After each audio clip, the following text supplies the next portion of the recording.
Naku po. Eto, Bato de la Rosa tayo muna. Bato, wag kang mag-alala. Hindi namin pag-uusapan dito ang ICC. Sabi ni Malupito, no? Hindi namin pag-uusapan ang ICC dito, Bato. Naku po. Ito yung mixed emotion. Si Bato, tsaka si Bungo, mga kababayan. Bato at Bungo. Piruin mo ba naman? Kagabi lang nagpapaputok. No? Bumili ng fireworks. Kasi panalo eh. Panalo. Oh, bili ng fireworks. Oh, yung mga politiko ho, mga kababayan. Bumili ng paputok. Panigurado, pati si ex-secretary Benor Abalos may paputok din, di ba? Lahat yan, mga kababayan, bumili.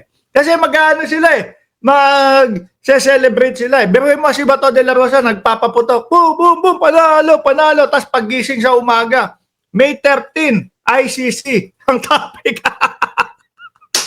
Naloko na. Diyos ko naman, hindi nyo man lang ako pinag-enjoy. No?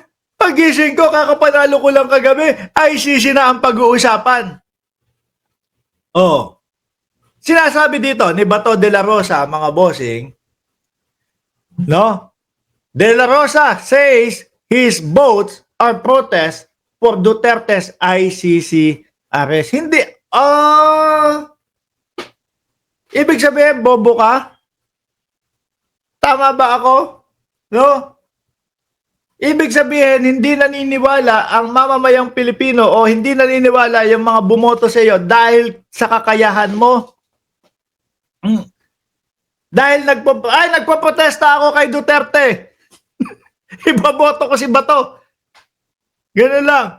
Ba't mo binoto si Bato? Nagpo-protesta nga ako kay Duterte eh. Yun lang. Hindi, wag ka mag-alala, Bato. Naniniwala naman kami na protesta yan ng mga DDS. Di ba? Jollibee in Paris? Oh. Naniniwala kami na protesta yan ng mga DDS. At naniniwala din kami, no? Yung number 1 si Bongo, na yun na mismo ang numero ng DDS. Na yun na mismo ang numero ng mga DDS, mga kababayan. Bakit to? Siyempre, nagpupuyo sa galit to yung mga sulid eh. Galit na galit po yan eh. Di ba? Iboboto namin si Bungo kasi mapapauwi ni Bungo ang tatay namin. Well, kailan mangyayari yun? Balitaan nyo na lang ako pag napauwi na ni Bungo, ni Bato de la Rosa, at saka ni Marcoleta, si dating Pangulo. Ay, saglit. 3 lang pala. 3 lang yung nanalo, hindi pala lahat. Hindi, kasi kailangan daw manalo yung Duterte. No? Para mapauwian. 3 lang pala. Sabi ni Beth Alimusa, 21 million lang ang DDS. Oh. Yung boto ni Bongo, yun na ang kabuuan ng DDS. Bakit ho, mga kababayan? Lahat yan boboto kay Bongo, mga bossing. Walang ni isang DDS ang hindi boboto kay Bongo. Mga kababayan. Walang ni isa ang hindi boboto kay Bongo na sulid. Bakit to? Kasi yun yung pag-asa nila eh. So ngayon, nakita nyo, nasan ang 32 million? Kung 32 million, pa din kayo, dapat 32 million ang nandyan. Di po ba, mga kababayan? Tingnan nyo yung kakamping. Kasi pag sinabi mo 32 million kayo, solid pa din kayo. Nandyan pa din ako. Tingnan nyo yung mga kakamping. Mga bossing. Kakamping, ilan sila nung 2016? 14 million na. Nung 2022, lumago pa. 15 million to 16 million. Ano ang naging resulta sa mga boto kila Bam Aquino? Kila Kiko Pangilinan? Lagpas pa. Diba? Kasi nga, madaling i-explain yan. 15 million solid nila plus mga sumusuporta sa gobyerno at kay Pangulong Bongbong Marcos, sinuportahan sila. Diba? Ang daling i-explain yan. Hindi ko alam kung bakit nagtatanong yung mga DDS pa din. Diba? Oh. Ngayon, ito DDS.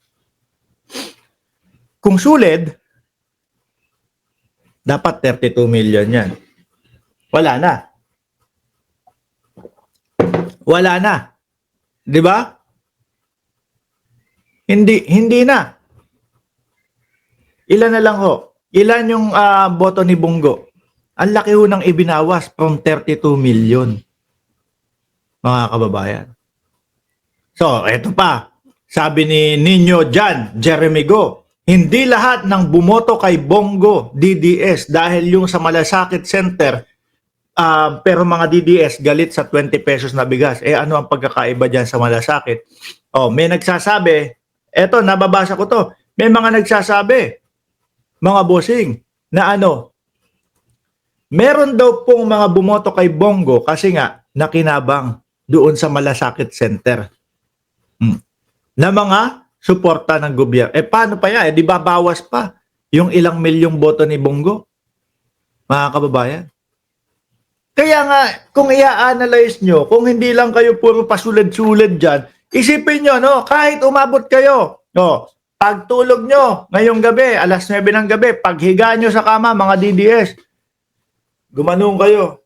I-analyze ko nga yung sinasabi ni Mark Ramos, ganyan kayo, Kahit umabot kayo ng 3 araw pag-a-analyze, basta makuha nyo yung tamang pag-a-analisa. Sabi ni Mark Ramos, eto na lang daw ang boto. Sino sa DDS ang hindi bumoto kay Bongo? Meron ba? Lahat na yan. Lahat na yan. Mga kababayan. Yan na yun. Kaya, kung sinasabi nyo, masaya kayo, hindi nyo naiintindihan yung nangyayari. Di ba? Ang sasabihin nyo lang sa akin, baliw ka. Yan lang ang sasabihin ninyo. Di ba? Dapat nangangamba kayo. Bakit? Kasi bumagsak yung mga DDS. 21 million, ilang milyon na boto ni Bongo. Pagka-presidente na yan, hindi na kayang manalo ng ganyang bilang. Maniwala kayo, hindi na kaya ng ganyang bilang. Mga bossing, bumabagsak kayo. Malaki yung ibinawas na posibleng boboto dapat kay Inday Sara Duterte na hindi na. Sabi ni Pambansang Nanay, minus ka, Mark Ramos, sa 32 million votes. Correct. Di po ba? At ito, yung sinasabi ni Bato de la Rosa dito, mga kababayan, na protesta para sa mga Duterte, para sa Duterte na pagkakaaresto, naniniwala kami dyan. Yun. Diba? Yun. Kayo, okay lang. Kung sabihin ninyo na masaya kayo, biruin nyo, no? Masaya kami! 1, 2, 3, 4, 5, 6, 6 nanalo sa kakamping. Masaya sila. No? Masaya sila. 7 talo doon sa sa PDP nila. 7 talo kasama si Panort. Papuntang North EDSA na. Masaya pa din. 3 nanalo. Masaya kami kasi nandiyan si Amy. Hindi nga sigurado yung mga bossing ninyo kay Amy Marcos. Kinatatakutan nga ni Panelo yan na imbis sana yung dalawa ninyong Duterte ang makapasok. Ano ginawa? No? Ano ginawa, mga kababayan? Binoto si Amy. Ngayon, hindi nila sigurado.